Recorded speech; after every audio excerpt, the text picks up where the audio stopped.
Let's add textures to this dress I created in CLO 3D. Check out CLO file in the description to get started. First, I'll be adding the beads sequence sparkles texture I created in Illustrator. I have a whole file of beads you can download and use for other projects in the future. I will be adding this texture to the front and back fabric through the base color map. I am still in CLO 3D. Once I added the texture, I'll use the Graphic Texture tab to align and resize the texture, drag it up or down.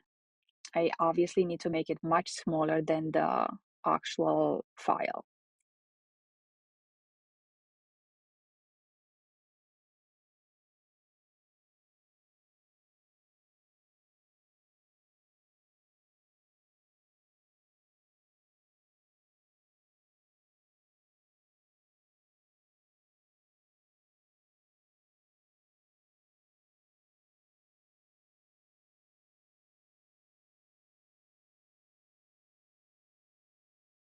Before I export this file as an OBJ, we need to make sure we put all our pattern pieces in one tile. You go to UV Maps and arrange the pattern pieces in one tile for export. This could take a little bit of time here, so don't rush.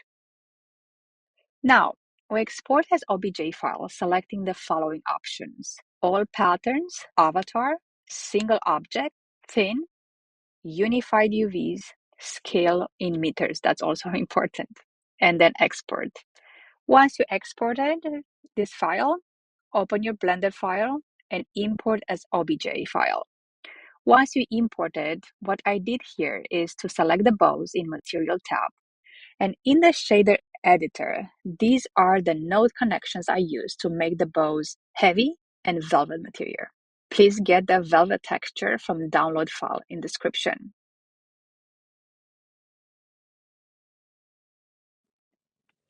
Moving on to the sequence, I have used the following node combination to create the sparkles in shader editor. You can use this to create the exact same effect. After you created the nodes, you also need to add lights, like sunlights or area lights in Blender to create the sparkle effect when you're animating or when you're using your camera settings as well. And here's my JLo digital dress texture in Blender. Download all files below to create this style.